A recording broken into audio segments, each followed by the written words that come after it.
Sí, en verdad. Nosotros tenemos un seminario arriba Focus on Bonaire. Dus manera que puedo reparar, no se vienen de Aruba. Pero siendo que men conoce de experiencia na Bonaire of eigenlijk diferentes islas. Dus den último año trabajando para Grand Thornton. Nosotros trabajamos arriba Aruba, Curaçao, Bonaire y Saint Martin.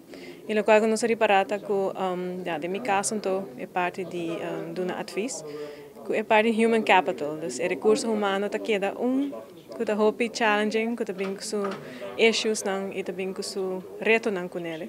E de caso aqui eigenlijk lo qual nós três adiante tá com no momento que pode implementar cambio ou um cambio de estratégia. Eu tenho que hou rekening com human capital.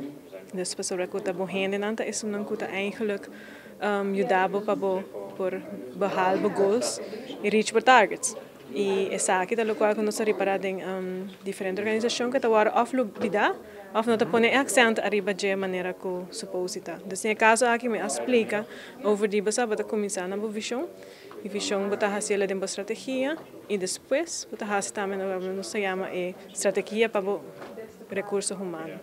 E nesse caso aqui nós queda focus arriba quão importante tá para coisa de uma companhia tá arriba mesma linha, então alignment entre diferentes tools que você usa e assim aqui não para poder ajudar o business grow of eigenlijk para implementar o qual que cambia.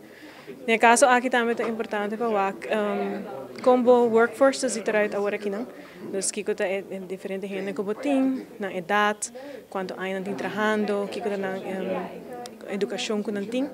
E se essa aqui está echt um winning team para ajudar a realizar goals. E se essa aqui não é o caso, logo tem que implementar cambio para assim aqui não improve essa aqui. E no momento que, por exemplo, qualquer bedrijf tem problema dessa aqui, com sabe mesmo assistir ou ajudar em qualquer situação que não está dentro.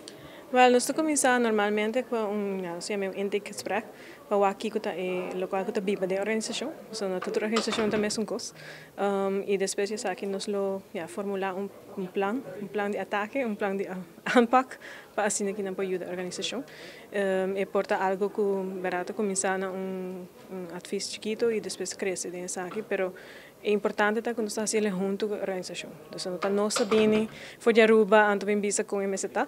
Pero junto com a organização trabalha na melhoração dessa aqui.